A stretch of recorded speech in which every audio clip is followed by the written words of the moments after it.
केंद्र सरकारने नागरी हवाई वाहतूक महासंचालनालयाच्या DGCA या नवीन प्रमुखपदी कोणाची नियुक्ती केली आहे? उत्तर आहे वीर Vikram Yadav.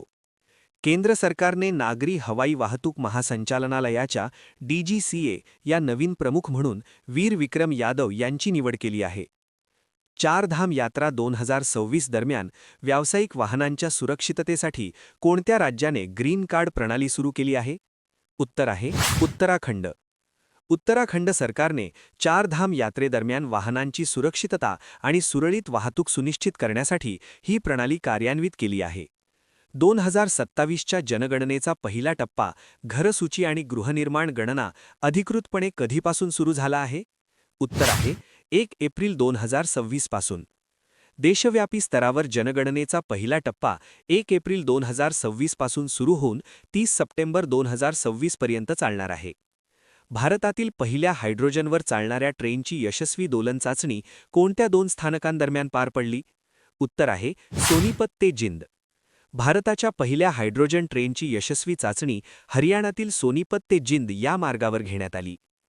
Hockey India awards 2025 मध्ये सर्वोत्कृष्ट पुरुष खेळाडूचा मान कोणाला मिळाला आहे? उत्तर आहे हार्दिक सिंग. हॉकी इंडिया अवॉर्ड्स 2025 मध्ये हार्दिक सिंगला सर्वोत्कृष्ट पुरुष खेळाडू म्हणून गौरविण्यात आले आहे. प्रसिद्ध लेखिका अरुंधती रॉय यांच्या कोणत्या आत्मचरित्राला NBCC पुरस्कार 2026 ने सन्मानित करण्यात आले आहे? उत्तर आहे Mother Mary comes to me. Mother Mary comes to me या त्यांच्या आत्मचरित्राला NBCC पुरस्कार 2026 प्रदान करण्यात आला आहे. जगातील पहिला ड्युएल बँड इन्फ्रारेड सेन्सर कोणत्या देशातील फुजित्सू कंपनीने विकसित केला आहे? उत्तर आहे जपान.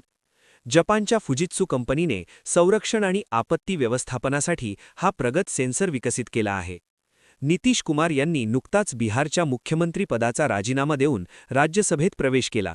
त्यांच्या राजकीय पक्षाचे नाव काय आहे? उत्तर आहे जनता दल युनायटेड JDU. नितीश कुमार हे जनता दल युनायटेड या पक्षाचे प्रमुख नेते आहेत. 2027च्या जनगणनेबाबत खालीलपैकी कोणते विधान योग्य आहे? उत्तर आहे ही भारताची पहिलीच डिजिटल जनगणना असेल. 2027ची जनगणना ही पहिलीच डिजिटल जनगणना असेल ज्यामध्ये नागरिकांना स्वनोंदणीचा पर्याय उपलब्ध असेल. इंडिगो एअरलाइन या विमान कंपनीचे नवीन मुख्य कार्यकारी अधिकारी म्हणून कोणाची नियुक्ती झाली आहे? उत्तर आहे विल्यम वॉल्च. इंडिगो एअरलाइनने विल्यम वॉल्च यांची नवीन CEO म्हणून नियुक्ती केली आहे. महाराष्ट्रात जनगणनेचा पहिला टप्पा कोणत्या कालावधीत राबवला जाणार आहे? उत्तर आहे 16 मे ते 14 जून 2026. महाराष्ट्रातील घरांची माहिती गोळा करण्यासाठी पहिला टप्पा 16 मे ते 14 जून 2026 या दरम्यान राबवला जाईल. सीमा रस्ते संघटनेचे 29वे महासंचालक म्हणून कोणाची नियुक्ती करण्यात आली आहे? उत्तर